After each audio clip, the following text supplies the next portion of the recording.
Hello everyone, welcome back to my another video. कैसे हैं आप लोग? आई होप बहुत अच्छे होंगे सब और अपने जीवन में ज़रूर अपने लक्ष्य को अचीव कर रहे होंगे।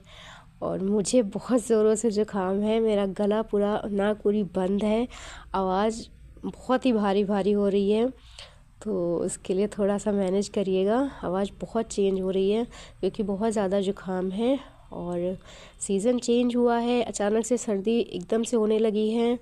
सुबह जल्दी उठो, मतलब पता नहीं क्यों हर सीज़न में हो ही जाता है।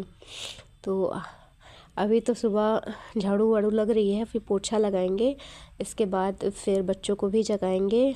तो आज का व्लॉग शुरू करते हैं यहाँ से अपने काम के शुरुआत के साथ।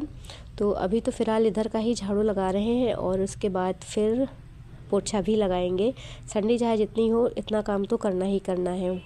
और झाड़ू पोछा करके मैं किचन में आ गई थी। आलू मैंने पहले ही बॉईल करने के लिए चढ़ा दिया था, मतलब झाड़ू लगाने से पहले ही मैंने चढ़ा दिया था।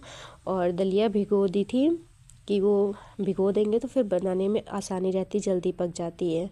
तो अभी मैंने आलू को कुकर से निकाल के साइड में रख दिया और चाय बनने के लिए मैं चढ़ा रही हूँ। चाय हमारे यहाँ गुड़ की बनती है, लौंग काली मिर्च डाल के, जिससे जुकाम में बहुत रिलीफ मिलता है। तो चलिए बनाते हैं चाय अपनी।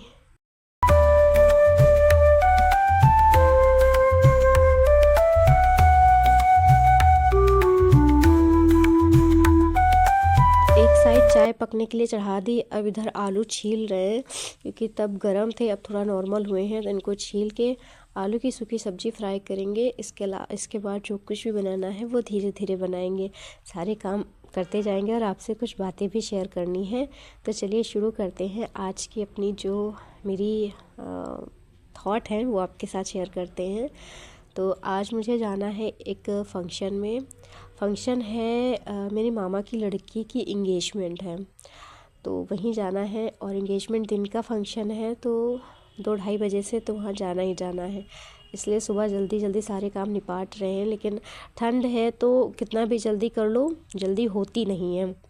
तो बताते हैं, एक्चुअली मेरी मामी एक्सपायर हो गई थी 2-3 साल पहले। उनको ओरल कैंसर हो गया था, इसके चलते वो एक्सपायर हो गई थी। मामा है और नानी नाना, तो नानी भी 2-3 साल, मामी के 2-3 साल पहले एक्सपायर हो गई थी।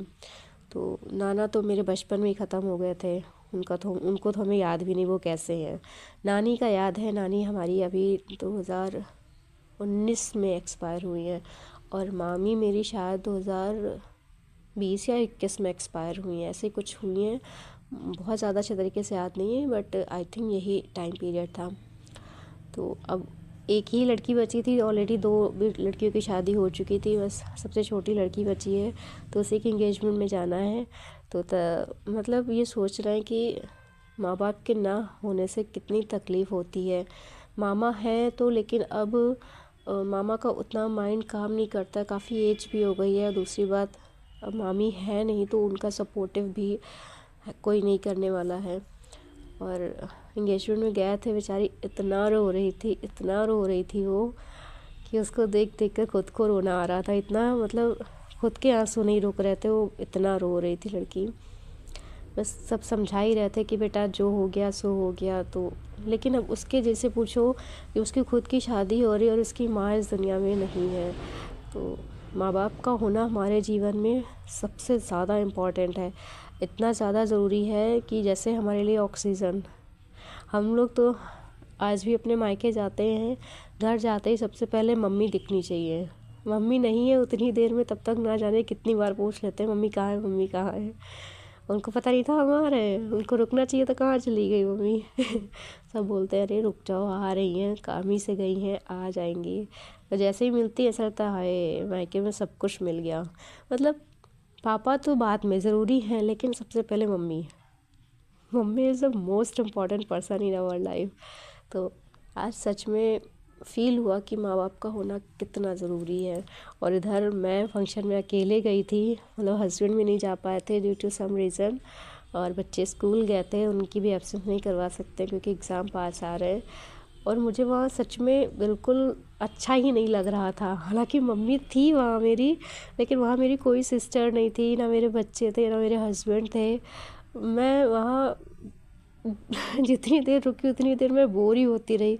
कम से कम 2-3 बार बहनों को फ़ोन किया, छोटी वाली को भी किया, बड़ी वाली को भी किया कि तुम लोग आई नहीं, मुझे अच्छा नहीं लग रहा, आज के बाद मैं ऐसे फंक्शन में बिल्कुल नहीं जाऊँगी जहाँ कोई नहीं रहे। 2-3 बार फ़ोन किया, सबसे बात करी, तब जा कर के 2-2.5 घंटे वहाँ स्पेंड किए और ज़्यादा मतलब मन ही नहीं कर रहा था।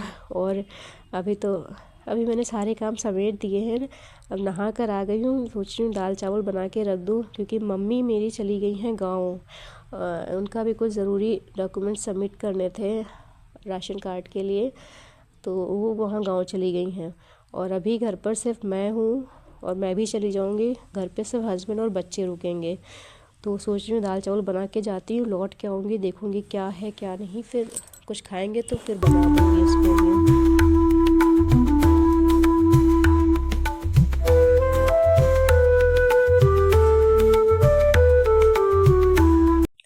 अभी मैंने बिल्कुल तैयारी कुछ भी नहीं करी है क्योंकि सुबह मेरा देवर भी आ गया था और मम्मी को उधर भी जाना था, तो सब तब से उसी में लगे थे। अब मम्मी चली गई हैं तो मैंने सोचा फटाफट दाल चावल बना के रख दें।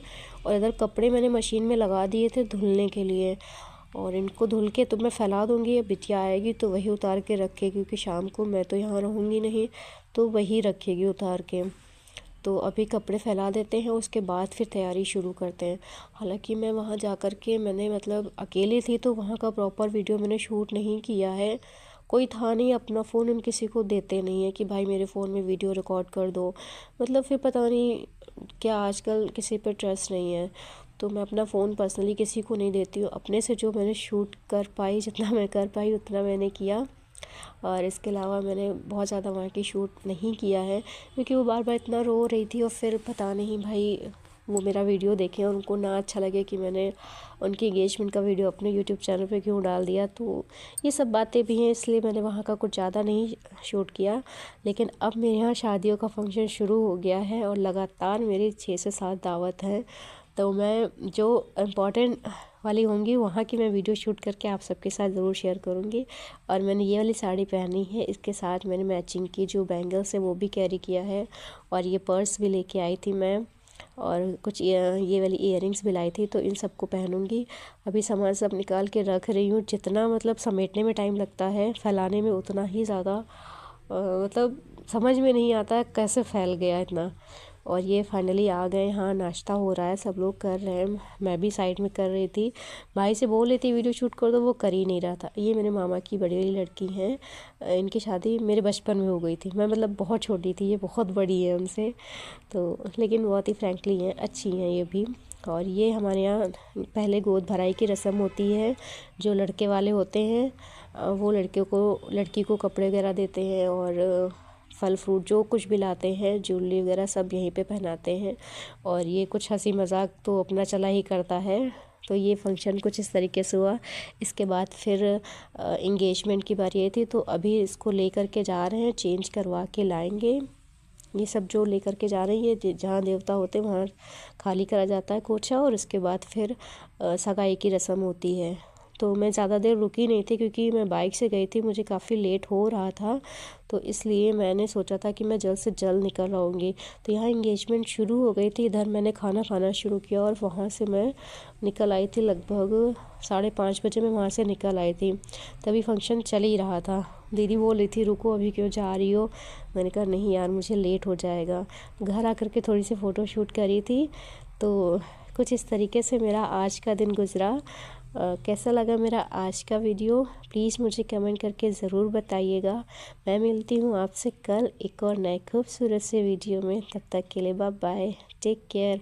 अपना और अपनी फैमिली सबका ख्याल रखिएगा, और प्लीज़ कमेंट करके ज़रूर बताइएगा कि मेरी पिक्स कैसी लग रही है। Bye bye.